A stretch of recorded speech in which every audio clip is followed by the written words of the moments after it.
Hey guys, welcome back to the podcast. It's where I talk about whatever I feel like talking about, whenever I feel like talking about it. And it's just that. Yeah, last week we had Errol on, as you listen to, if you're listening to this in chronological order, or when it came out. Yeah, that's correct. And today it's just me again. Yeah, I know. You don't get a guest episode every episode.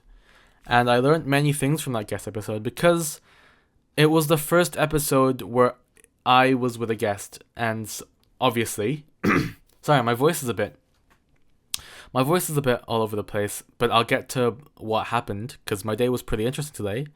But anyways, I noticed that Discord, which was what I used to go on call with Errol to record this, has a delay. So now that I'm probably gonna say this, the flow of episodes without a guest and with a guest will be quite different because if there's no guest, then you'll just be here listening to me ramble on with little to no pauses.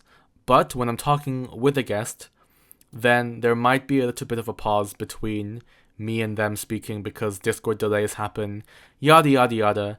But that's just it. I didn't expect last episode to go over 1 hour 15 minutes, but it was a lot of fun. It went by really quickly, and so I think I'll probably do a little bit of a shorter episode this time around, not as long as the 45 minutes as the first episode. Maybe let's say 35 minutes, 33, who knows. But what I can say is that today was a very interesting day. I am recording this the day before it comes out, so January 20, Saturday, and I was just in Brighton. Yeah, I went to an open day for a university that I am applying for. If you didn't watch the first episode, or if you're somehow unaware of who I am an artist who wants to develop my craft, and so I'm taking a songwriting course at university in September this year. So I've been taking the past couple months, going around to different universities in different locations in the UK, and seeing which one fits me. And this one in Brighton is pretty good. It's pretty good. I went there. It's a 3-hour drive from where I live. Yeah, around about 3 hours to each. So 3 hours to, 3 hours from. And so I want to know what I'm gonna ask a guest next time I have them on. What they do to spend their time in a car ride or on a long travel ride, whether it be the bus or the train that's longer than, say, an hour. Because on my way to school, it's an hour, roughly, like an hour total bus ride to there and an hour from there. And so most of the time, I would, in the shorter kind of rides that are half an hour, I would slip in my headphones and then just kind of listen to my music. But when you have 3-hour car rides to Brighton, you can't just listen to music always. So what's actually interesting is that I used to, years ago, be able to sort of envelop myself in my thoughts.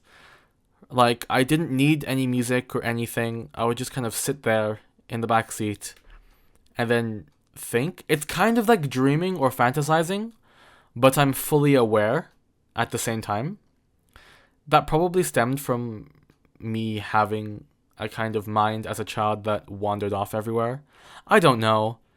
It was a cool thing, but now it seems like I kind of lost it. Because most of the time I just find myself sleeping in the car ride. I might the next road trip try and envelop myself in my thoughts once again. It would be pretty interesting. But, speaking of which, I don't dream. That's probably it's an interesting fact. Well, I probably do dream, but I just don't remember my dreams. I go to sleep, and then I just wake up, and then it's the next day. There are very few. It has happened, but there are very few times where I wake up, and I know the dream that I've just had. And those times are pretty interesting, but for the most part, I don't dream. It happens sometimes. But anyways, Brighton. I went to the open day, and it was the one thing about Brighton is that it's very cool. It's by the coast, so you get to see the beach, and well, the beach. It's a pretty underwhelming beach. The sand is kind of just rocks, I think. There is a pier which I didn't explore that time, but I would love to go to that pier sometime. But the cold weather, the cold weather was everything. And by everything, I mean it was inescapable. Is that the word? Unescapable?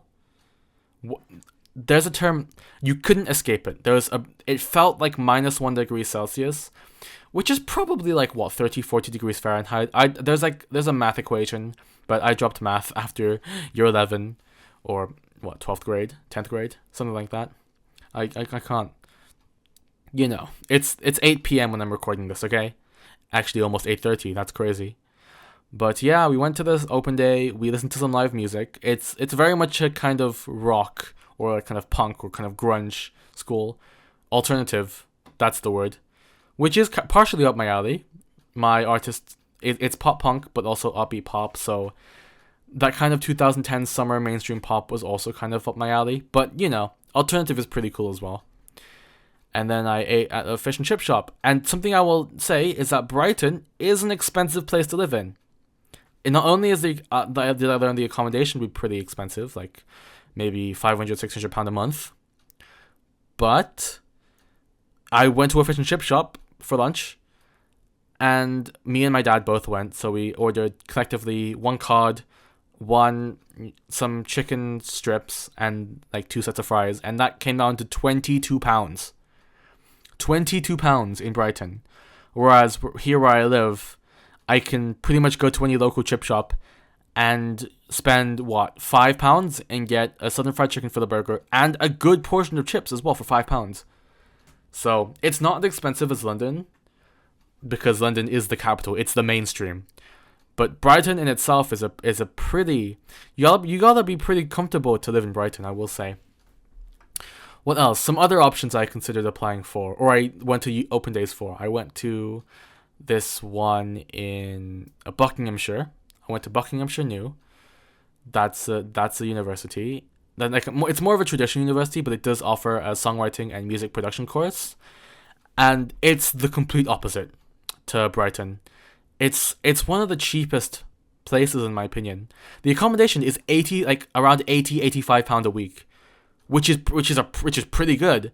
It's pretty good for being in like the outskirts of London. And apparently their student union or their different clubs or extracurriculars is free as well. So that's nice. But I'm not really gonna pick that one because I'm not aware of the course, and it's half music production, which isn't really up my alley. I'm more of a writer performer kind of person, singer songwriter. I want to be able to write my songs, compose them and arrange them, and then get them produced and mixed in a studio, preferably with someone, and then perform them live. That's kind of my track. But right now I'm currently doing a really convoluted way. Back in, say, the 2000s, 90s, 2000s, the way to get into the music industry would be pretty, or at least for artists, it would be pretty standard. You'd perform live at some gigs and then hopefully get discovered by someone from a record label, and then that record label would provide for you financially and production wise, and then you'd write the songs. If you're a band, then you'd perform it yourself, or they'd get session musicians for you, and then, you know, the record label takes care of half of it. And while that I think still can be the case, and I would kind of like to get onto a record label someday, the schools that I've been looking at are more focused on independent artistry, like you knowing all of the aspects, not only the writing and the instrumentation, but also the production and the business side, which are aspects I'm not less aware of, but less kind of in tune with. But if it's the way to go, then I'm fine learning about it, and for at least some like kind of fundamental sense. Especially, I do need to learn some professional DAWs, because right now I'm using a kind of website one, which is alright, which is pretty good. It's easy to use, and I'm comfortable using it, but of course it's not Logic or Ableton and all of those kind of industry professional ones, so, you know, it'd be pretty nice. Sorry for that that cough. I might cut that out, but this is a all natural, so you never know. As long as it doesn't deafen anything, then who knows? But I think I titled this episode, or when I was preparing for it, a different thing. So I think right now I'm gonna talk about my creative process when it comes to writing my songs, because I have one single out, and I'm working on the second one, and then I have a bunch of other songs lined up for an eventual third single and an album release. And so yeah, that's my creative process.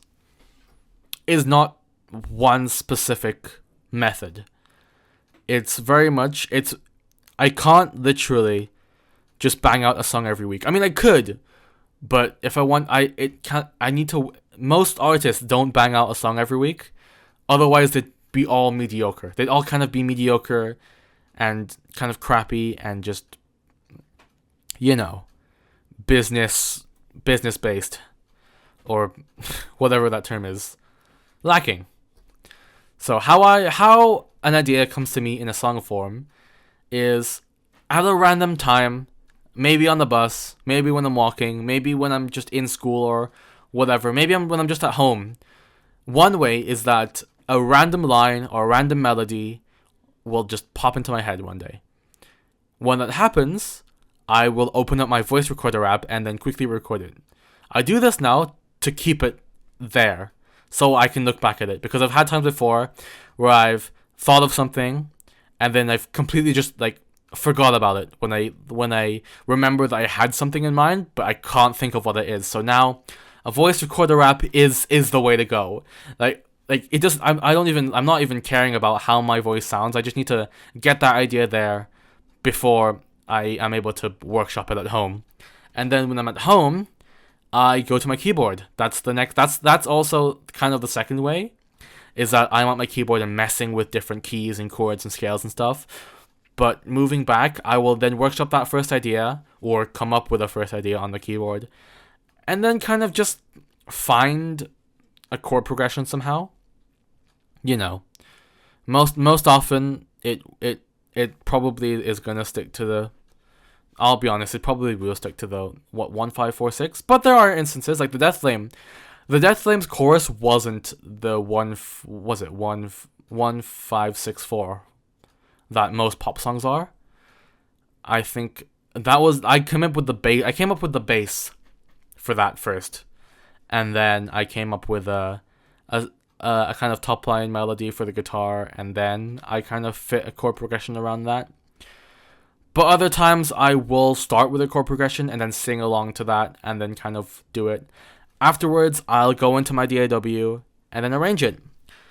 And I will say that most of the time, at least for me, percussion is the easiest to compose or to write for, because you're not really thinking about different notes and different tones, but rather it's more of a simple kind of, at least for me, since I'm more pop punk and pop based, it's gonna be like a kick, a 1 and 3, like a kick on 1 and a 3 on snare, and then some kind of arrangements of hi-hats and toms behind that, and then sometimes, of course, a halftime beat. Halftime beats are always are good. I like it when rock songs go to halftime in their final chorus or their bridge. It's nice.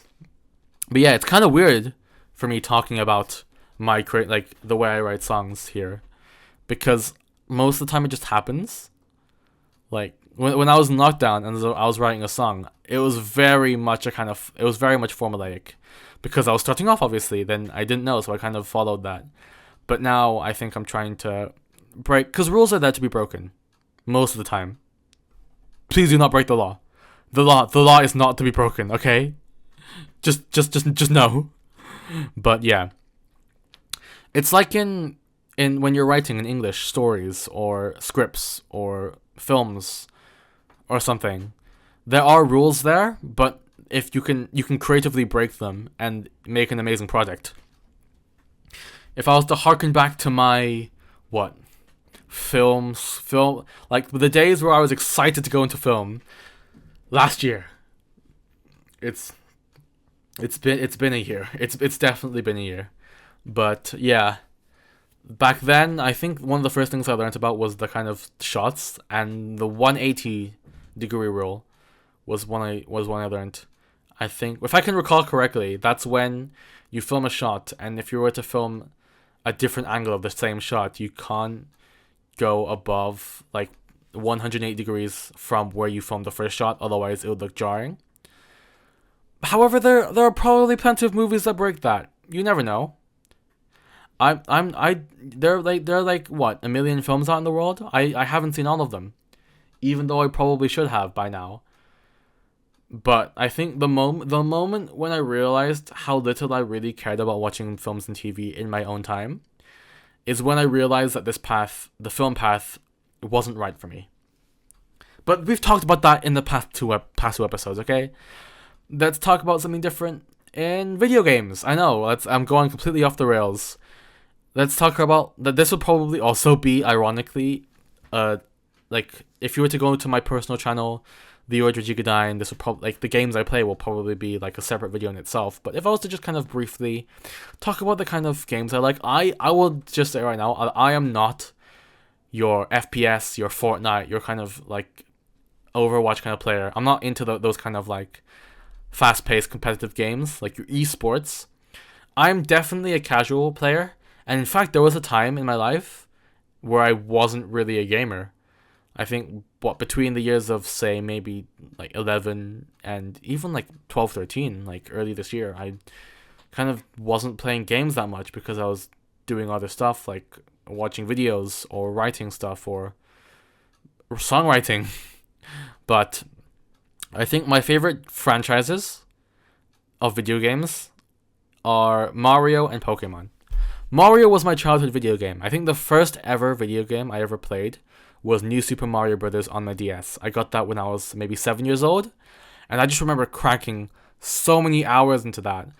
And like not only like playing the base game, but also playing the mini games that attached to it.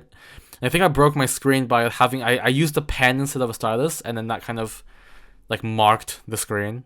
Eventually, I gave that DS over to a relative, but along with I think some of the DS games I had on it. Like, did I have any other games apart from New Super Mario Bros. DS? I don't know, but that's in the Philippines right now with a relative. But then afterwards, I got my 3DS. Actually, before the 3DS, my Wii. I still have my Wii. The Wii has been a staple ever since I was maybe 10 years old. Yeah, my Wii has been there for 8 years and it's still working to this day. And I play New Super Mario Bros. Wii, obviously. And I have lots of fond memories of like friends coming over, and we'd all like get angry at each other for dying, and then pushing each other off off like a platform and stuff. But then I also got Mario Party. The Mario Parties are another fun one, as well as like Mario and Sonic in the games. Well, so like Wii Play and Wii Sports were obviously there as well, but were the other one? I remember this old game called Boom Blocks I used to just have. And then, of course, Super Mario Galaxy and Galaxy 2. There's just a bunch of Mario and then some other kind of like Wii shovelware games that were there. Like, I think I had like Dance Dance Revolution, and I have the mat for it, but I've just never played it, along with Wii Fit. Who knows? But then that's kind of the Mario, and then I got my 3DS. And then I think in around, say, year 6, which I think is probably like, 7th grade, is when I got into Pokemon. I got into Pokemon from a friend of mine, and ironically, I think as of present day, I know more about Pokemon than the friend who introduced me to that. And I started playing off Fire Red on an emulator, and I cheated a lot. I used cheat codes when I was 12 years old to get all the starters and to level up all my Pokemon up to like a max level. And then I think my first actual games are Pokemon Sun in my 3DS, and then when I went to the Philippines the next year, I got Pokemon Ultra Sun. Those are Ultra Sun was my favorite game of all time, I think. And then I was kind of living off that for a while. Of course, I played the older games on emulators, but then I think 2017 is when the Switch came out, and the Switch is by far like the kind of Nintendo's best-selling console. It's like after the failure of the Wii U, I think Nintendo kind of was Nintendo rode the Nintendo Switch high for what, 7 years. That's actually insane though, because what, the Wii came out, let's say what, 2005 maybe, 2006, and then that kind of lasted, and then the Wii U came out what, 2013. I mean, it's not that bad actually. Wait, I'm actually gonna search this up right now. When did the Wii come out? Because I know 2004 was what, GameCube? 2004 might have been GameCube, and then 2005 might have been the Wii, actually. Because, yeah, before that, consoles used to last maybe 4 years. Like, yeah. So the Wii release date was 2006. Okay, 2006. Okay, so it's actually not that long, I'm gonna be honest. But that's because the Wii U lasted for 4 years. The Wii U lasted for 4 years. It was released in 2013, I believe. Right? Please tell me I was right. Internet. Yeah, okay, 2012. The Wii lasted for 5 years, and then it kind of just died. Because I think part of the reason why the Wii U failed is because of its name. The Wii U. And of course, also their advertising was geared towards families. And then they kind of realized that, like, why? Because most kids at the, like, you know, in 2016 or 2017 were playing Fortnite, and so they decided to go back to core audiences with the Switch. And I think now if you haven't heard yet, the Switch 2, okay, what's being said as the Switch 2 is coming out. I don't think that will be the final name. If the name of the next gen console is literally Switch 2, then it's gonna feel like the Wii U. It needs to have a good name. The Switch's like prototype name was actually NX, you know, and while NX does seem like a cool name, I don't know what it stands for, and I do think that Switch is better considering its whole gimmick. But yeah, I wonder. Wait, how Switch is? Let's say I think Switch is like sixth gen console, right? Because like the Switch has lasted since what, the PS4 and the PS5. So, you know, that's actually kind of insane how the Switch has lasted this long. Because the 3DS came out what, 2013, and then also lasted until say 2019, and then that kind of died off because everything went on the Switch. But you know, that that's just me kind of rambling on about my like love for Nintendo, or at least Nintendo consoles, and then Mario and Pokemon. Something that I haven't really played, which is another one of the biggest like Nintendo things, is Zelda. The Zelda series, Legend of Zelda. And I know Breath of the Wild is apparently like the best game of all time. Apparently. But I was never really into Zelda. I might try it out someday actually, just to kind of have an open mind. You never know. But yeah, and Sonic wise, I'm a Sonic Colors fan, but that's pretty much it. I had Sonic Colors on the Wii. I never finished it, but I got pretty far, like as a child. But you know, that's pretty much how it went. The childhood friend who got me to Pokemon is actually a pretty like big Sonic fan as well.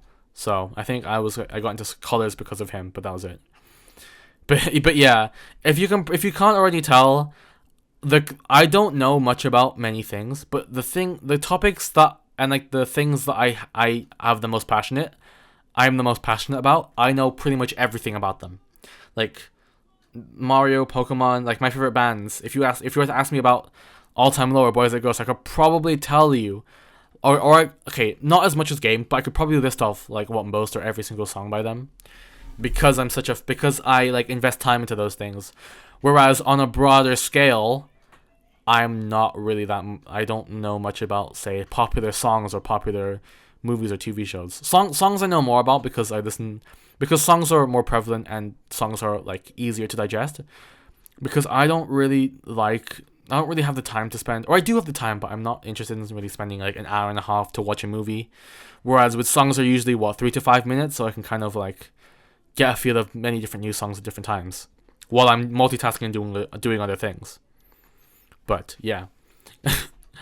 But yeah, we went from my time in Brighton to my creative process in songwriting to my video game history, I guess.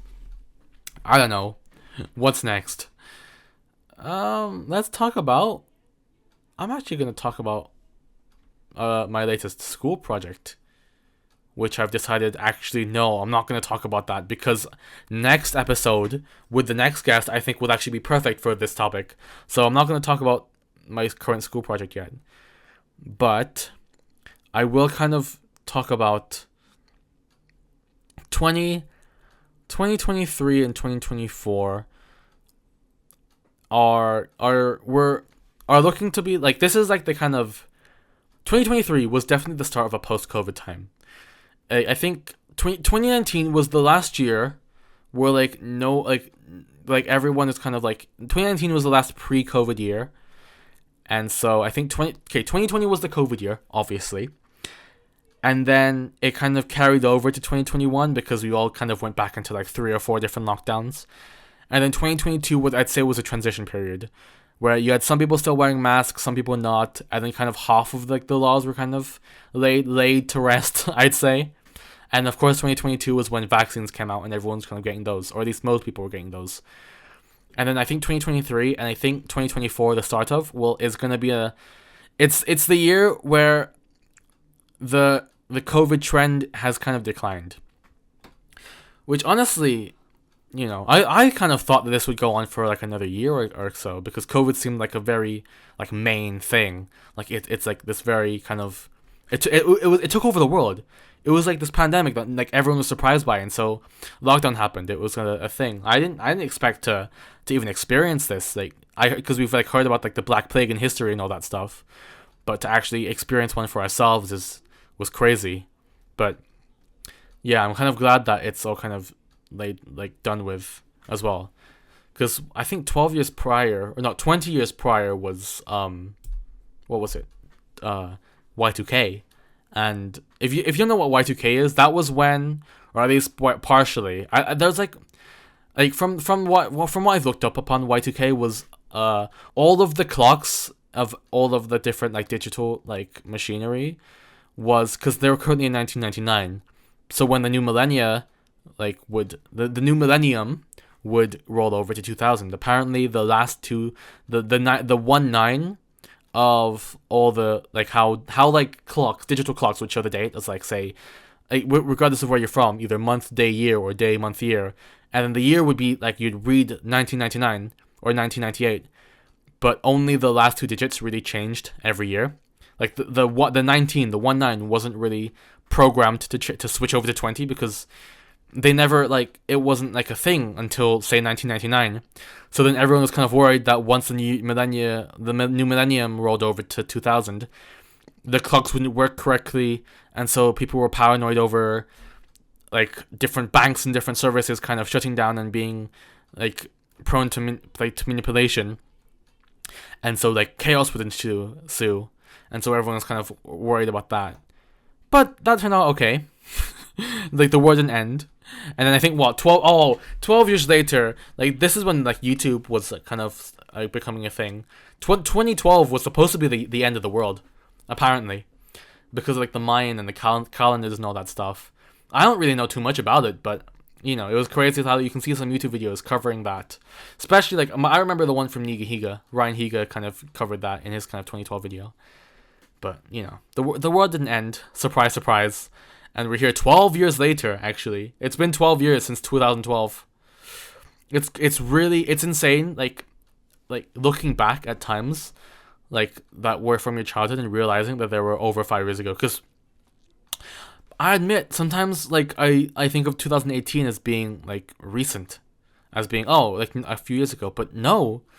2018 was, like, it's gonna be 6 years ago. 2018 was 6 years ago.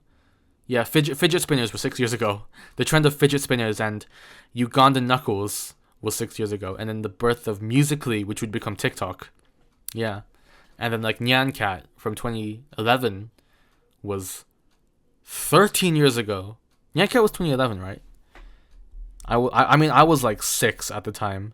But of course, I found that out. I found that out back in 2013. I got my first iPad I'm like 7 years old, and mostly I was just watching Sesame Street, I think, on my old iPad. And then like I had this room set by my parents where I could only use my devices on the weekend, and I lived with that for many years. I don't even know how I managed to live with that for many years, but I did until, say, I think year 6, 7. Where it kind of became impossible because I had a phone, And so I think I have to say, like, once one secondary school rolled around, they kind of dropped that, because I was mature enough to know what was right and what was wrong. I was still a super cringy year 7 kid, but at least I know not to like swear or kill somebody. I know, but yeah, it's interesting. I'd actually consider myself, I wish I was a zillenial, because I kind of feel like one. I'm not really that up to the trends. Okay, I find the trends like on like YouTube Shorts like most of the time right now. Like I'm currently what I'm currently been watching or finding on my feed are the mixing colors trend, where you take two paint colors, you mix them together, and then you find out what color they are or what kind of weird named shade that the color is. you know. That's the kind of the trend I'm on, and they do this with like clay, and they do this with different like flags and different fruits and stuff like that. And those are pretty satisfying. But that's probably, weeks old? Like, trends used to last for years. Like, Gangnam Style lasted for a couple years. Or at least that 1 year, 2012. Like, Rickrolling lasted for, like, a decade. But now you see trends kind of come and go weekly. The Fortnite dances that one time. You had Knuckles. The Vines. Vines were crazy. And then that died. And then you had, like, everything is TikTok. Everything's kind of like dance TikTok nowadays, And water bottle flipping in 2016. Like, I think back in, like, say 2014, 15, 16, you'd know what every trend was, because it would be like monthly thing, or not monthly, but it would happen. It would be like relevant for months. Like Harlem Shake back in 2013. And like they used to do like YouTube rewinds. But I think like, they stopped it ever since 2020 because of COVID. But I don't think YouTube Rewinds, like, they don't think they'll be able to do it nowadays because of how much YouTube has grown and how much happens within a year, that they wouldn't be able to cover it in one, say, 60-minute video. Whereas before, they could just say, ooh, Ice Bucket Challenge with Smosh, or, and then like React and The Annoying Orange, and then, everything, like every damn shuffling. But yeah, I think this part is like where I show myself my mental age. Okay, while I'm only 18, I think like I'm 25 or not even 25, like 36 or something. I don't know. Apparently 36 is a good age for parents. Like they when they reach 36, they keep saying they're 36 for the next 10 years. But I guess we kind of have to live with the fact that Gen Alpha is the craze now. And people born nowadays are Gen Beta. They're Generation Beta. So we're already 2 generations behind present day Gen Z. So yeah, but I think this is where I'll end this. Excuse me. I think this is where I'll end off this episode. This, as you can see, this is clearly a one-take wonder as soon as I got home from Brighton. And, I think it went well. I definitely, like then I like coughed a bit and like did some kind of... I'm just kind of recovering from the car ride. But it kind of makes for cool content, like just being kind of like natural and being like just straight in the flow, like not too many takes. And so, like, unless there's any kind of, like, egregious, like, say, for example, I don't know, I coughed or sneezed so loudly that it peaks the mic up to plus 1,000 decibels or something, I think I'll be pretty alright. We're all human beings anyway. And if there are any mistakes or slip-ups, then, it's all normal. But, with that all said and done, my name is LeorgeRG. I actually forgot to introduce myself this episode. But you guys should know who I am. It's in the title card. But yeah, my name is LeorgeRG, and that has been my podcast. See you guys!